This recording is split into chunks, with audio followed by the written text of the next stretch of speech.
Good afternoon, folks. It is at the appointed hour, so we will begin the next budget hearing, which is a combination of our Coordinator's Office and Intergovernment Relations Department.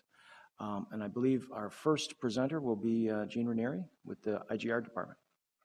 Mr. Chairman, thank you very much. I'm Gene Ranieri, Director of the IGR Department, and we will go through our budget for this year. I think you all have either a hard copy as well as electronic.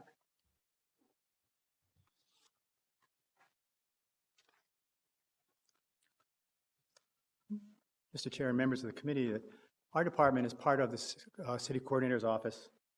We are for 2014, we have 9 full-time employees. For 2015, we're proposing 8.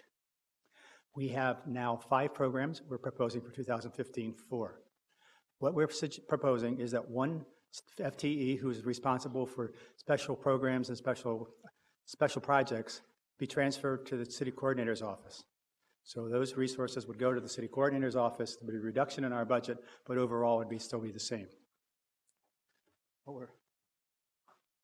As you can see here in this next graph, it talks about the 5 programs we have now, the 4 programs next year, and the budget for this year and proposal for next year. And briefly going over our programs, one of the programs we have is the Federal Community Development Block Grant and Administration of Federal Grants and Programs. We have staff people who work making sure that our CDBG program we're in compliance with, make sure that we work closely with our neighborhood groups, as also with city departments. It's lodged in our department because many of our own city departments receive CDBG funds for activities that they do either in general fund or special funds. You can see that this chart shows a pretty good history of what's happened to federal grants over the last couple of years. The big bump in 2010 has a lot to do with the American Recovery Act. After 2009, the Recovery Act was passed. Many of the dollars were one-time. They're used for bridges, used for building insulation, used for street improvements. That money is gone away now. You can see that it's dropped. Federal direct dollars have dropped down. When we look over to the far right, we see the HUD formula grants, and that includes 4 major programs that we're responsible for: the Community Development Block Grant, the Housing for People with AIDS or HOPWA, the Emergency Shelters Grant, and the Home Grant. And the amount of dollars there is also being reduced by federal funding.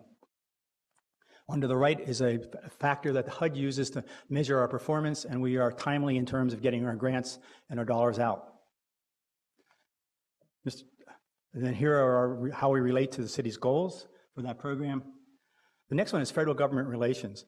And here we have people, we don't do this directly. We have 2 contracts with locally based law firms who have also offices in Washington, D.C. And those firms have been working basically on policy issues now, not as much on resources, because prior to 2009, the federal government and Congress would earmark dollars for projects that cities and counties across the country and nonprofits would recommend. And the city was very successful in receiving earmarks for either social service programs or physical programs, capital investment programs. That practice was stopped by Congress and the President in 2009, and we haven't had earmarks since. One of the things that and so that's our federal government program. One of the things here on this slide includes both, is what was one of our enhancements that we proposed to the mayor's office and what was the mayor recommending. We were recommending some additional dollars for some training for our employees. We learned from our community engagement, a survey that many of our employees were suggesting they would like to do more things in professional development, going to learn about audits, numbers, statistics, also policy development, things of that nature. And we also thought next year being a busy year, particularly getting ready for 2016, a summer intern to help us prepare for capital bonding. The mayor gave us one-time funding for that for next year.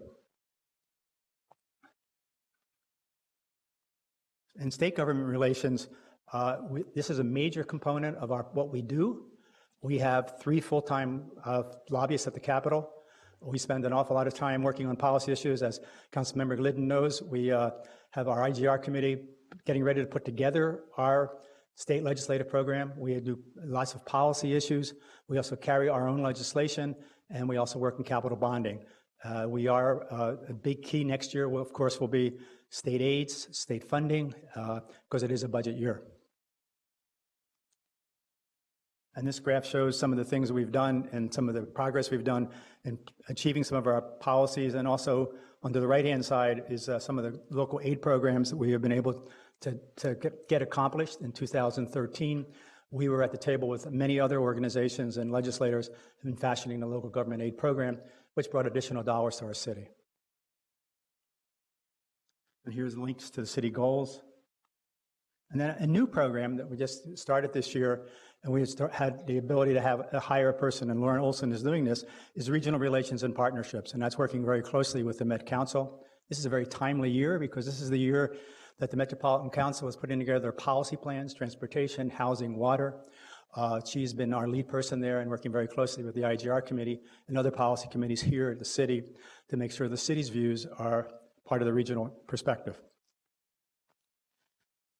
How are you doing? I think we're doing well. The consolidated program, the HUD program is doing, we have been able to complete most of the projects on time. We have had no real compliance issues with HUD. At state government relations, I think we have a great working relationship with our delegation. We were very successful last year in the bonding bill, and we're looking forward to that for next year. And I think part of our success has been the council and the mayor's office working very closely together and working with our legislators in St. Paul. And Mr. Chair, this compares our budget for this year as compared to last year, a proposal for next year, excuse me. You can see that in the general fund, we are down about 7%, and that's reflective of the transfer, but also some reductions in expenditures for non-personnel, and also a transfer that we discovered that we were being charged double for workers' compensation insurance. We were being treated as two city departments, IGR and grants and special projects. So we were able to get that worked out, so that's been reduced by about $70,000. And then in special revenue, that is mostly the CDBG. Contractual services expenditures are up because we have an increase in the HOPA program, which is the program for people with AIDS. I'll stand for any questions. Thank you, Mr. Ranieri. I did have just a general kind of question about the contractual services line items. How is that split between state, federal consultants, lobbyists, and the relationship with the national offices? Mr. Chairman, I can get you to that in writing, but I can tell you that we have two contracts for lobbyists at the state.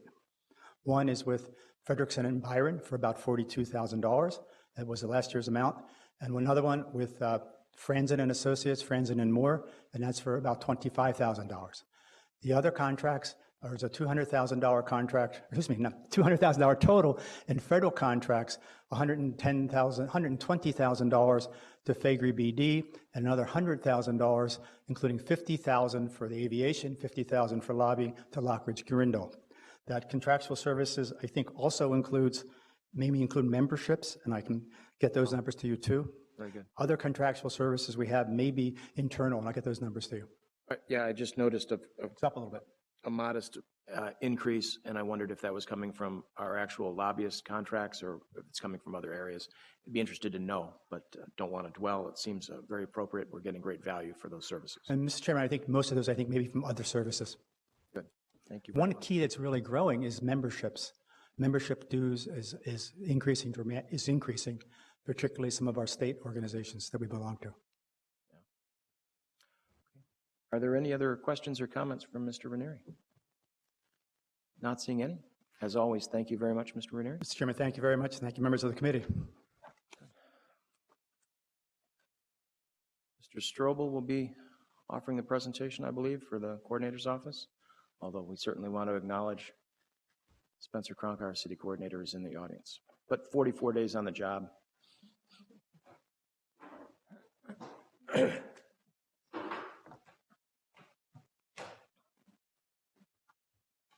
Whenever you're ready, Mr. Strobel, please.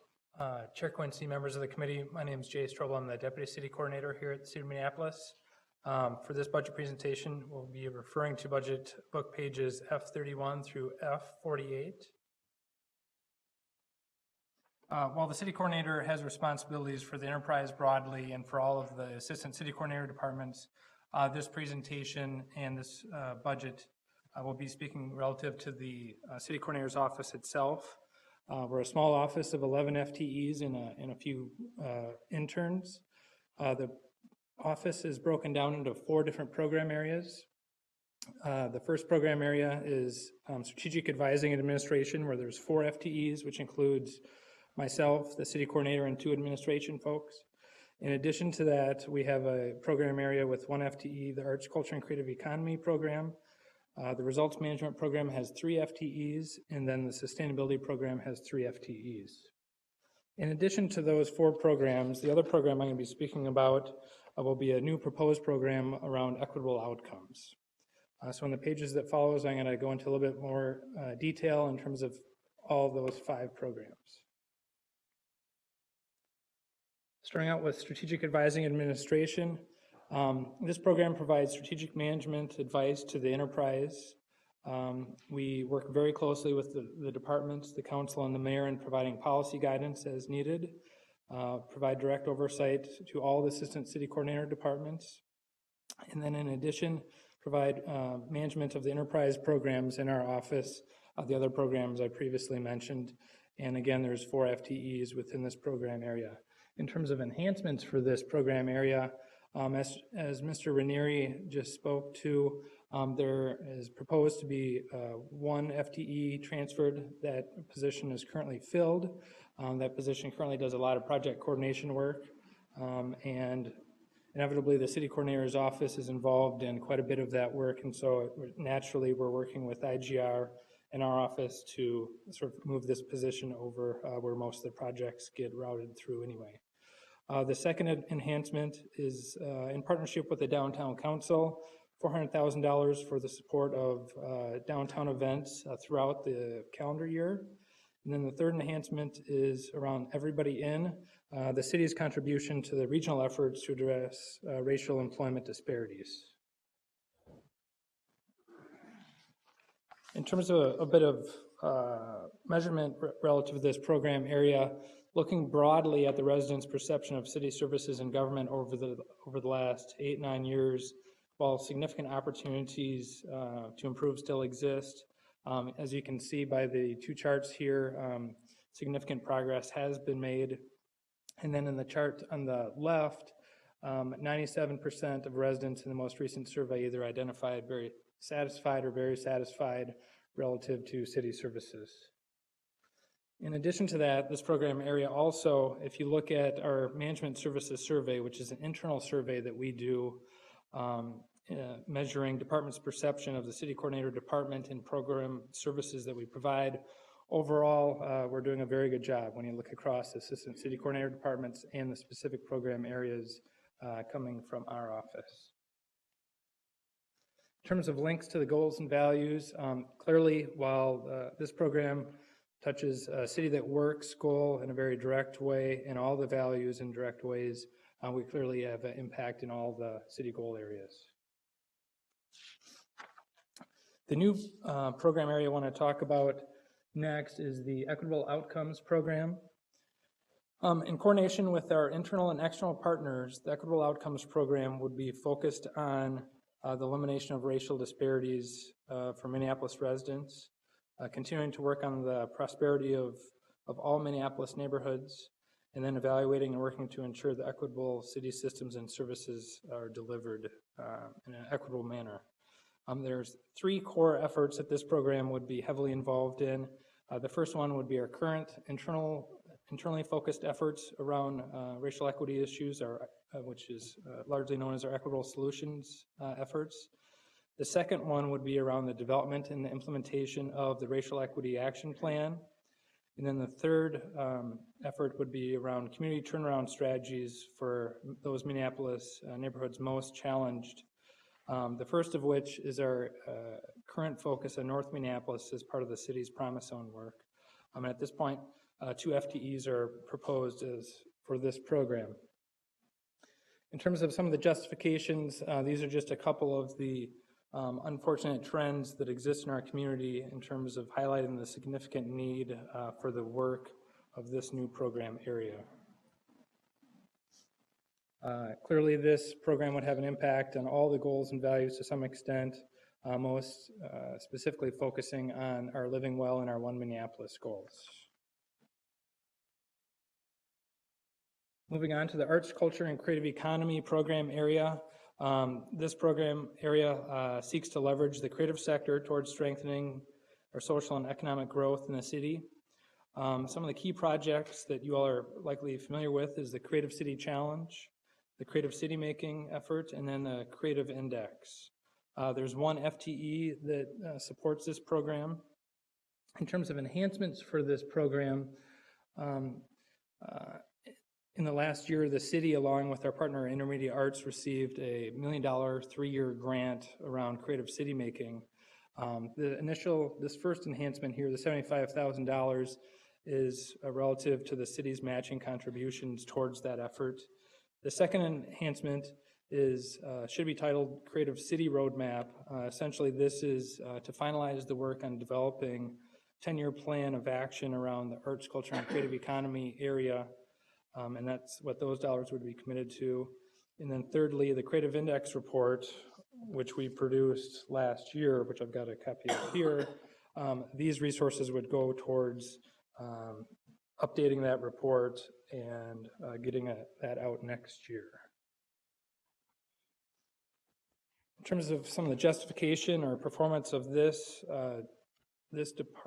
program area, in addition to some of the information in the Creative Index report, which shows broadly the city's impact in the creative sector, this program in particular has been very active in securing resources for the city and the community broadly in the arts, culture, and creative economy area. In terms of links to the goals and values, again, significant impact on many of the goals and values. The next program area I want to talk about is a results management program. Our results management program works to increase the effectiveness of city operations through a variety of initiatives and projects. So more broadly, or a little bit more specifically speaking, this program works to provide a line of sight for all city employees from their work towards the city goals and values. We try to utilize data to make better informed decisions and improve operations through programs like our Results Minneapolis effort. We reinforce enterprise and results-focused thinking, and then we try to create a shared understanding and use of continuous improvement tools and philosophy through some of our process improvement and problem-solving projects. Currently, there's 3 FTEs in this program area. In terms of results related to this program area, just would like to draw your attention to especially the chart on the right, which really talks about the satisfaction of internally of departments relative to the areas around business planning, process improvement, Results Minneapolis, and strategic planning. And you see this program is very well regarded within the enterprise in terms of our efforts. In terms of impacting goals and values, indirectly has an impact on all the goals and values, but most directly has an impact on the City That Works goal. The Office of Sustainability, last but not least program I want to talk about today is a very critical program to the city, working towards driving citywide and enterprise sustainability policy and practices through performance measurement, research planning, and interdepartmental and community collaboration and funding development. Some of the key efforts for this particular program include the Homegrown Healthy Food Initiative, the Climate and Energy Strategies, Urban Tree Canopy, and the Sustainability Indicators. There are 3 FTEs within this program area. In terms of enhancement, coming on the heels of a conversation we had earlier this week, we're very pleased to propose this clean energy partnership with between the city, Xcel Energy, and CenterPoint Energy. There's some enhancement dollars proposed here that would support that clean energy partnership effort, and that is the only enhancement for this program area. In terms of justification, Whether you look at greenhouse gas emissions going down, whether you look at renewable energy projects going up, and these other measures, sustainability has made some significant gains in terms of some of the key measures that they're working to impact. Similarly, as with the other programs that the coordinator's office is involved in, has a very broad impact when you look at our city goals and values. So how is our department doing? Very pleased.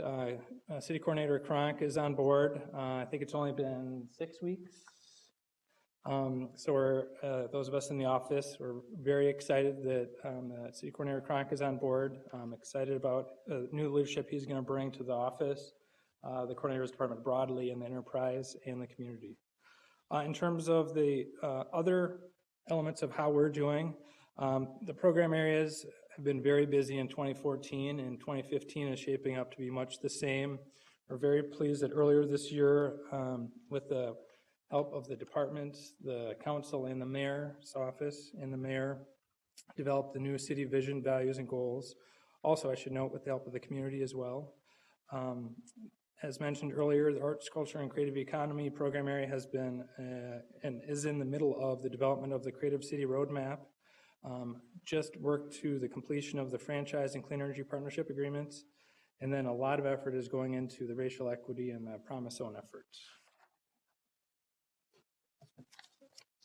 This is just a comparison of the 2015 budget compared to the 2014 budget. And then with that, I think I've highlighted each of these as I went through the program areas, but this is sort of a summary of the enhancements that is proposed as part of the mayor's proposed budget for the city coordinator's office. With that, I'll be happy to take any questions. Thank you very much, Mr. Strobel. I'm sure there's going to be several questions. I've got Councilmember Cano in queue first on speaker management, and then Councilmember Andrew Johnson. So, Councilmember Cano. Thank you, Mr. Chair. Jay, could you please tell me where the source of the $400,000 for the downtown activation is coming from? Chair Quincy, Councilmember Cano, my understanding is that it would be coming from the general fund. General fund? Yes. Okay, thank you. And Councilmember Johnson. Thank you, Mr. Chair. I had a similar question about that particular item. I'm wondering if the downtown improvement district, since this seems to fit with their core services that they provide in terms of enhancing downtown, and especially considering that their assessment area is actually bound to probably grow with the East Block downtown and our new stadium, which both can be assessed, is my understanding. Have they had discussion around providing this $400,000 and taking care of this downtown activation, which seems to fit pretty nicely kind of within their mission? Chair Quincy, Councilmember Johnson, not being part of all the conversations that have took place to lead up to the $400,000 proposal in the mayor's budget. In terms of your scenario of downtown east coming on board and potentially, I think that could be a consideration for a future funding source. But for the 2015 budget, my understanding is that as part of the mayor's proposal, that they were most comfortable with this money coming from the general fund. Rather than coming from the assessments from Downtown Improvement District, although we don't know if they've been approached for providing that funding or how they would feel about that. I'm not. Which is fair if you don't know. I don't know either. So I can always shoot them an email and ask. Yeah, it's often that the downtown council, downtown improvement district, and then the convention center funds are kind of treated all as one. But Ms. Christensen, can you help segment this conversation and provide a response for Mr. Johnson? The special assessment district, known as the Downtown Improvement District, is kind of handled as its own separate enterprise as far as there being funds available currently within that organizational structure to, I guess, kick in $400,000.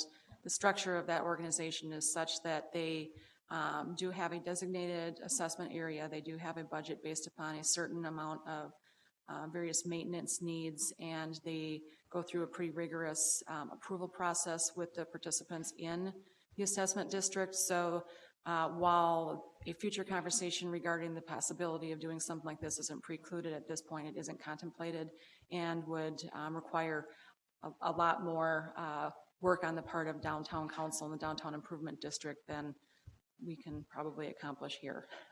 Great, thank you. Council Vice President Glidden. I'll just say maybe more generally on this particular item, it's very confusing to me why this is in the city coordinator's budget.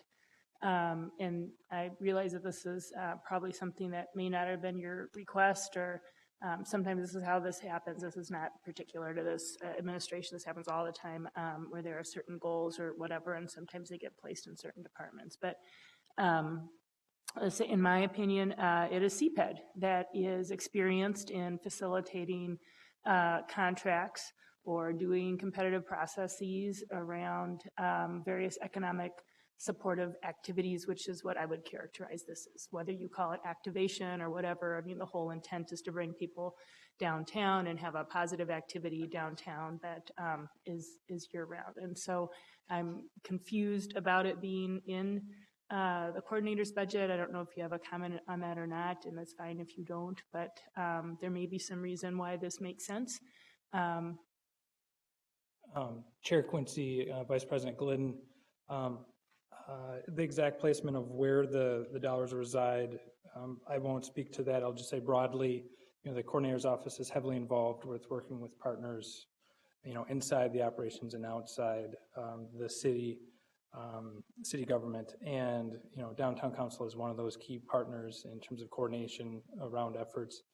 And from time to time, our office does get asked to help collaborate and negotiate and coordinate around not only things that are happening downtown, but with some of our other partnerships as well. Well, that may make sense. I'll just say, I think, especially based on this year's experience, that the sophistication of kind of taking maybe some CPED type experience around how to enhance ensuring the city's goals are achieved, I'll just say, again, from my opinion, needs to be something that's put into that relationship a little bit more intentionally. And I would be open to more conversation, but my first impression is I did express this to the mayor's staff before the budget came out, not knowing what would be in the budget, that I think CPED is a better place. Yep. I just want to offer a bit of a historical question, I guess. It's for Ms. Christensen, but over the past, at least the previous term of Mayor Ryback and my first term, as I was on the Meet Minneapolis board, the Holodazzle event was it always in the city coordinator's budget, or was it part of other department budgets? That's what I would just like to clarify. I knew it wasn't the case. I just wanted to hear that. Chair Quincy, my realm of experience with the Holodazzle funding is a little bit limited, but in 2014, originally the recommendation was for the coordinator's department. It was subsequently adjusted to the convention center. Prior to that, I'd have to look that up, and I could certainly do that and provide that information. Good. Thank you for that. Just on some historical record. I have Council Member Gordon. Thank you very much. And I wanted to comment a little bit about the holiday money designated. And my recollection is that typically, yes, to Meet Minneapolis and the convention center, and those are convention centers definitely tied in with the coordinator's office, and so those funds would kind of flow through there and be supporting all of that. CPED is an interesting idea too. It does seem like it might be considered more economic development funding. But I also wanted to ask, or just focus in for a second, on the Clean Energy Partnership, $150,000 in one-time funding. Where's that money coming from? Chair Quincy, Councilmember Gordon, again, that money would be coming from the general fund as well. And do you know why that it's only been designated as a one-time funding I mean, the whole assumption is, I think that at least the way we've set this up, the partnership's likely to go for 5 years, if not longer. Chair Quincy, Councilmember Gordon, over the summertime when we were working on the development of the mayor's budget, conversations came up on this exact point. And at that point in time, we felt that we weren't in a position to know sort of long-term how much resources the city would be committing towards the partnership. I don't even think we know today what that might be. So we did put $150,000 towards that for 2015, recognizing that next summer that we're likely to have a greater understanding of the longer-term commitment that might be necessary to work in partnership with the utilities to achieve the goals of the partnership. And the general fund does get financial resources from the franchise fee, for franchise fees on both our utility companies. Do you happen to know, or perhaps other staff knows, annually how much we get from the franchise fee with our utility companies? Is it 19 million a year or something? I've gotten that figure wrong in the past, so I don't want to overstate the case. Ms. Christensen's going through her book. I bet she has an answer, please. Chair Quincy, Councilmember Gordon, there are several different franchise fees, as you alluded to, that we collect. From the electric utility Xcel Energy, we receive approximately $18 million. From CenterPoint Energy, it's approximately $7.5 million. And then as we discussed earlier this morning, we also do receive resources through the cable company. Okay, well, and the natural gas and electric company would be more connected to this work, of course. So at least we can be aware that there is a franchise fee associated with it. And I'll just note that one of the things that we're doing with the new franchise agreement is we've actually separated out the franchise fee ordinance from the bulk of the ordinance. So the council can impact that franchise fee separate from the agreement with the utility companies if we wanted to. And there has been some thought given to if we wanted to have additional revenue to support the work of the Clean Energy Partnership, maybe going to that franchise fee might be a potential source. Folks who haven't been here long might want to know that it's right now at a 20-year low. The way they set it up for the previous 20 years is it was front-end loaded to be much higher at the beginning of the franchise agreement and slowly tapered down. We chose in the negotiations and everybody involved in it not to increase it next year, so it's going to remain flat, but that means it'll be consistently at an all-time, not an all-time, a 20-year low. Correct me if I'm wrong, but that's my understanding. Thanks. Thank you very much. No further questions or comments. I thank you very much, Mr. Strobel, for your presentation and for the coordinators, staff, and department for pulling this together. I believe that concludes our business for the day. So I just wanted to highlight that we'll be, not a highlight, but we'll be receiving and filing this particular item as part of the budget presentations that will be available online for everybody to view and understand and grow into greater detail and questions. And as always, our staffs are available for those questions. So look forward to our next round next week of budget presentations. Thank you very much for today. The meeting is adjourned for this morning or today, and happy weekend to everybody.